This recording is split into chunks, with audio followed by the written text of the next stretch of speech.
Hello साथियों, स्वागत है आप सभी का हमारे इस यूट्यूब चैनल पर। इस वीडियो में हम लोग बात करने वाले हैं क्लास 10th का model question, new model question जो कि आपका 2025 का आपका आया है। ठीक है, इस पर हम लोग बात करने वाले हैं जो कि आपका एग्जाम से बहुत ही इंपॉर्टेंट हो जाएगा इससे। ठीक है, तो आप लोग शुरू से लेकर अंत तक इस वीडियो में बने रहेंगे और हम लोग इसमें बात करने वाले हैं सोशल साइंस का। ठीक है, सोशल साइंस का हम लोग 30 MCQ टाइप का जो क्वेश्चन आपका दे रखा है मॉडल क्वेश्चन में, इनको हम लोग देखेंगे, एक एक कर देखेंगे बहुत ही बेहतरीन तरीके से। तो आप लोग शुरू से लेकर अंत तक वीडियो में बने रहेंगे। चलिए, सबसे पहला हम लोग प्रश्न को देखते हैं। यहाँ पर कहता है कि फ्रांसीसी क्रांति का नेता कौन था। जब फ्रांसीसी क्रांति हुआ था, उसका जो नेता था, लीडर था, वो कौन था? वो था आपका नेपोलियन बोनापार्ट। तो आप लोग याद रखेंगे, ऑप्शन ए आपका राइट हो जाएगा, नेपोलियन बोनापार्ट। जो फ्रांसीसी क्रांति हुआ था, उसका जो नेता था वो आपका नेपोलियन बोनापार्ट था। ठीक है, चलिए अगला हम लोग प्रश्न देख लेते हैं। इसी प्रकार से आपका अगला प्रश्न दे रखा है, कहता है फ्रांसीसी क्रांति का मुख्य विशेषता क्या थी। जो फ्रांसीसी क्रांति हुआ था, उसका मुख्य विशेषता क्या था दोस्तों? तो उसका मुख्य विशेषता था लोकतंत्र का उदय। ठीक है, ऑप्शन डी आपका राइट हो जाएगा, लोकतंत्र का उदय।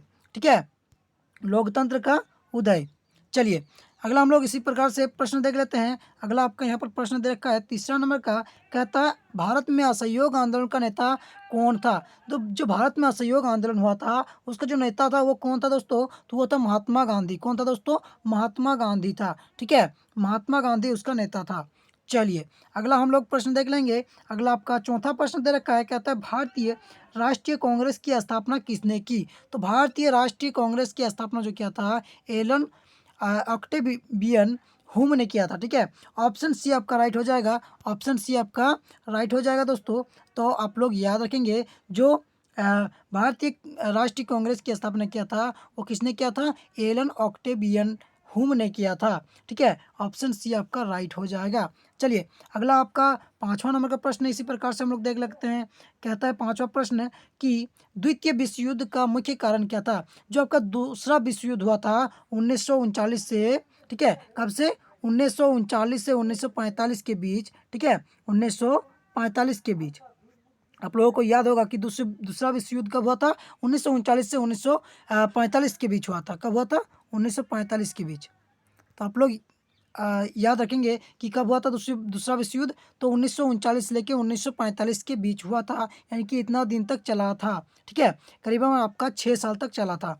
तो इसका जो मुख्य कारण था दूसरे विश्व युद्ध का होने का, ये कारण था आपका अ, जर्मनी द्वारा पोलैंड पर आक्रमण। ठीक है, जर्मनी द्वारा पोलैंड पर आक्रमण। यदि जर्मनी पोलैंड पर आक्रमण नहीं करती तो दूसरा विश्व युद्ध नहीं होता। ठीक है, लेकिन दूसरा विश्व युद्ध होने का जो कारण था, मुख्य कारण था, वो आपका था जर्मनी पर पोलैंड द्वारा आक्रमण। ठीक है, ऑप्शन बी आपका राइट हो जाएगा, जर्मनी द्वारा पोलैंड पर आक्रमण। तो आप लोग याद रखेंगे, ये सब जो है आपका बहुत ही इंपॉर्टेंट प्रश्न है आपका एग्जाम व्यू से। तो आप लोग सभी को याद कर लेंगे, रट लेंगे, ताकि आपका जो ये सब क्वेश्चन आया तो आप एक भी नहीं छोड़ेंगे। चलिए अगला आपके यहाँ पर प्रश्न, छठा प्रश्न कहता है कि भारतीय उद्यमी जिसने पहली भारतीय जूट मिल स्थापित की, तो ये कौन था? तो ये आपका था द्वारकानाथ टैगोर था। ठीक है, ऑप्शन ए आपका राइट हो जाएगा, द्वारकानाथ टैगोर, ये आपका राइट आंसर हो जाएगा। ठीक है, चलिए अगला प्रश्न हम लोग सातवां प्रश्न देखेंगे। सातवां प्रश्न यहाँ पर दे रखा है आपका, कहता है भाप इंजन का आविष्कार भाप इंजन का विकास जो करने वाला ब्रिटिश आविष्कारक कौन था। जो भाप इंजन का विकास किया था, वो ब्रिटिश आविष्कार कौन था? तो ब्रिटिश आविष्कार जो था वो आपका था, कौन था? जेम्स वाट था। कौन था मेरे दोस्तों? वो था जेम्स वाट। ठीक है, ऑप्शन ए आपका राइट हो जाएगा, जेम्स वाट था। ठीक है, चलिए अगला आपका प्रश्न यहाँ पर आठवां प्रश्न कहता है कि मुद्रण तकनीक सबसे पहले कहाँ विकसित हुई। मुद्रण तकनीक यानी कि मुद्रण यानी कि छपाई, तकनीक यानी कि फैक्ट्री। तो मुद्रण का जो फैक्ट्री, वो आपका पहले जो सबसे पहले विकसित हुआ, वो आपका कहाँ हुआ? वो आपका चीन में हुआ। ठीक है, आप लोग याद रखेंगे, चीन में जो हुआ मुद्रण तकनीक सबसे पहले जो है आपका आया। ठीक है, चलिए अगला प्रश्न हम लोग देखेंगे यहाँ पर। अगला आपका नौवां प्रश्न कहता है कि गीत गोविंद की रचना किसने की। गीत गोविंद का रचना जो किया था, ये आपका किसने किया था दोस्तों? तो ये आपका क्या था? जयदेव ने किया था। किसने किया था दोस्तों? जयदेव ने किया था। तो इसका राइट आंसर हो जाएगा ऑप्शन ए, जयदेव ने किया था। ठीक है, चलिए अगला प्रश्न आपका यहाँ पर 10वां नंबर का प्रश्न कहता है कि महात्मा गांधी ने किस पत्रिका का संपादन किया। जो महात्मा गांधी था इसने एक पत्रिका का संपादन किया था, वो कौन सा पत्रिका था, तो वो था यंग इंडिया। ठीक है, आप लोग याद रखेंगे यंग इंडिया का जो है इस पत्रिका का संपादन किया था, किसने किया था, महात्मा गांधी ने किया था। चलिए इसी प्रकार अगला हम लोग 11वां प्रश्न देख लेते हैं। 11वां नंबर का प्रश्न कहता है कि भारत छोड़ो आंदोलन कब हुआ। ये जो भारत छोड़ो आंदोलन हुआ था ये आपका महात्मा गांधी द्वारा चलाया गया था और ये आपका हुआ था 1942 को। आप लोग याद रखेंगे 1942 को हुआ था। ठीक है, ऑप्शन ए आपका राइट हो जाएगा। चलिए इसी प्रकार हम लोग अगला 12 नंबर का प्रश्न देख लेते हैं दोस्तों।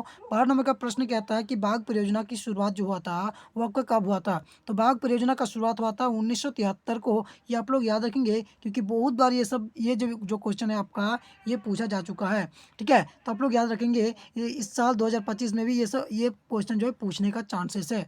ठीक है, चलिए अगला आपका प्रश्न है 13 नंबर का प्रश्न है, कहता है किस प्रकार की मिट्टी में कंकड़ की मात्रा अधिक होती है।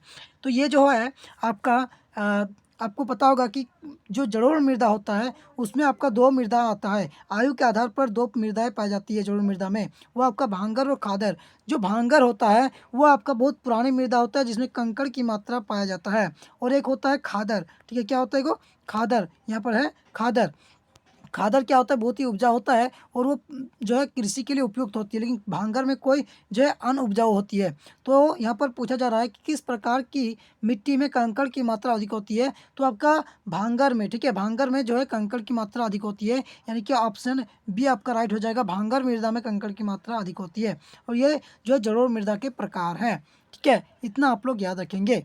चलिए अगला आपका 14 नंबर का प्रश्न दे रखा है यहाँ पर, कहता है काली मृदा किस नाम से जाना जाता है। काली मृदा जो है इसको हम लोग और किस नाम से जाने जाते हैं, तो इसको हम लोग रेगुर मृदा भी कहते हैं। ठीक है दोस्तों, काली मृदा को हम लोग रेगुर मृदा भी कहते हैं, यानी कि ऑप्शन सी आपका राइट हो जाएगा। काली मृदा को हम लोग रेगुर मृदा भी बोलते हैं। ठीक है, ऑप्शन सी आपका राइट हो जाएगा।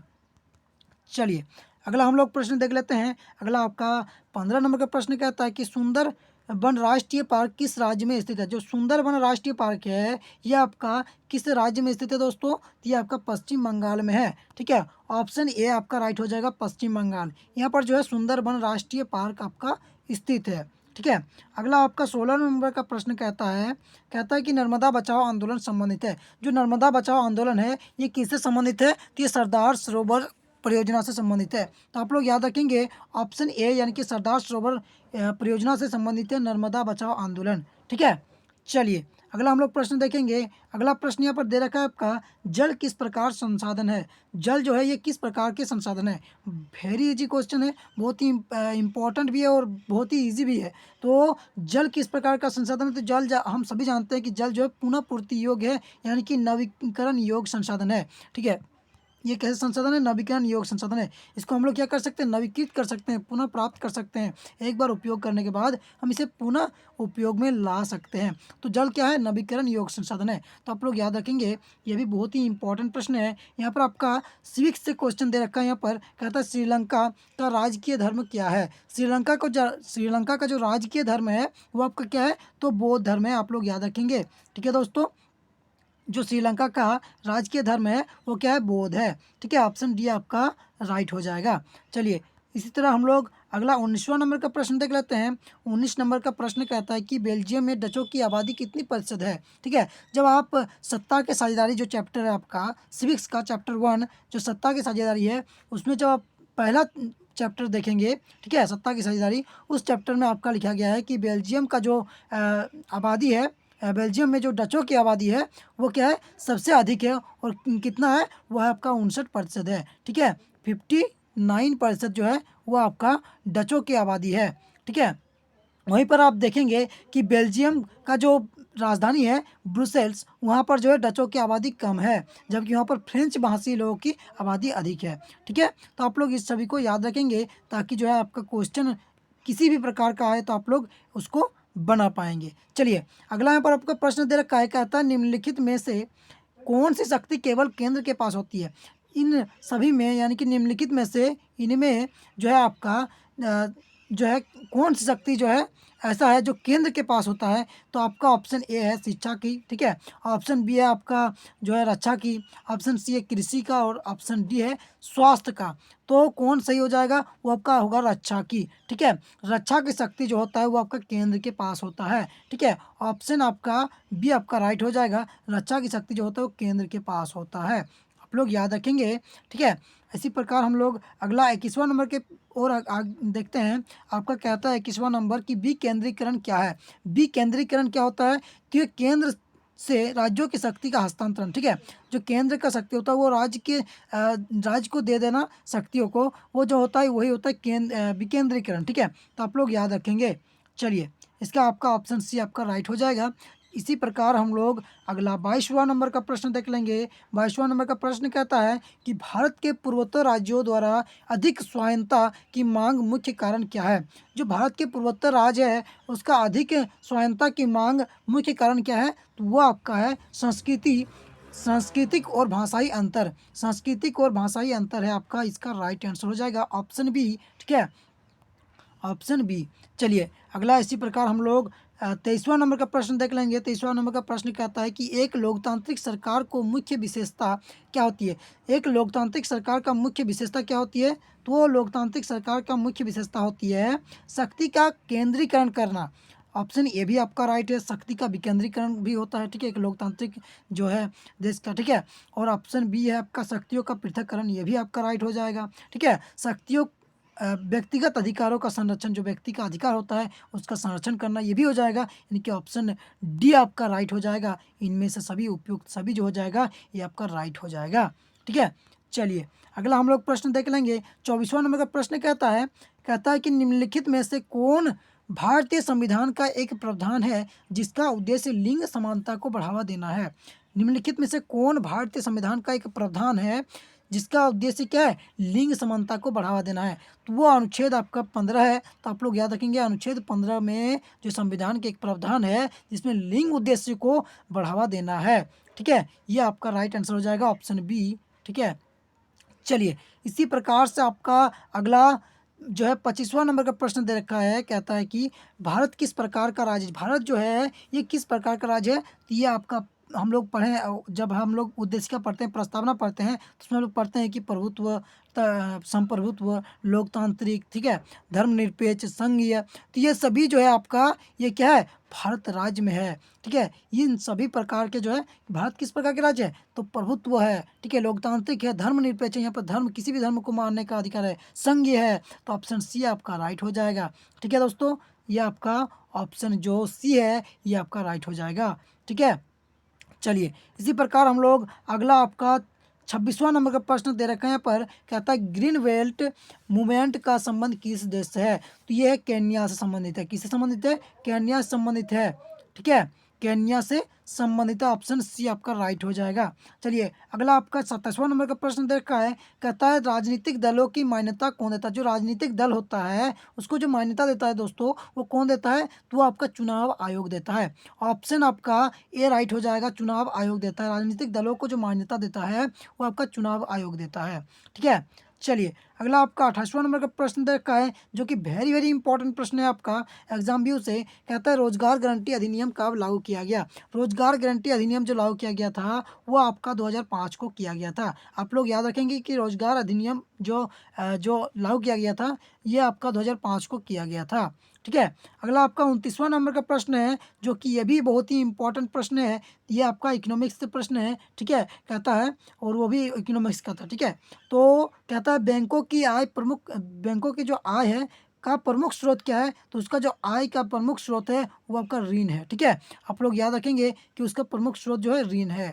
चलिए, अगला प्रश्न हम लोग देखेंगे, जो कि लास्ट प्रश्न है आपका 30वां प्रश्न ऑब्जेक्टिव में। कहता है कि सूचना का अधिकार अधिनियम कब पारित किया गया। सूचना का अधिकार अधिनियम जो पारित किया गया था दोस्तों, ये आपका किया गया था 2005 को ही किया गया था। ऑप्शन ये आपका इसका भी राइट हो जाएगा।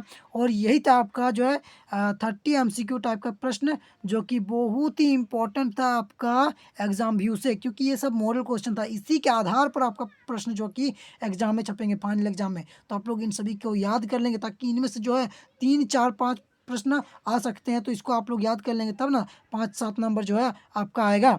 ठीक है, तो याद कर लीजिएगा, और अभी तक हमारे चैनल को सब्सक्राइब नहीं किया तो सब्सक्राइब कर लीजिएगा, और इसी प्रकार के वीडियो पाने के लिए आप नोटिफिकेशन को ऑल कर लेंगे, ताकि जितने भी चैप्टर वाइज जो है आपका हिस्ट्री का हो, ठीक है, सिविक्स का हो, केमिस्ट्री का हो, या मतलब साइंस में जितना भी है, ठीक है, और हिंदी का हो गया, सभी का, इंग्लिश का, सभी का जो है आपका चैप्टर वाइज सभी एमसीक्यूज जो है, थ्योरी टाइप का क्वेश्चन, सब्जेक्टिव ऑब्जेक्टिव जितने भी क्वेश्चन सब इसी में आपको मिल जाएगा। तो आप लोग पहले हमको जो सपोर्ट कीजिए, ताकि जो हम ज़्यादा से ज़्यादा वीडियो ला पाएंगे। ठीक है, चलिए मिलते हैं अगले वीडियो में, तब तक के लिए बाय।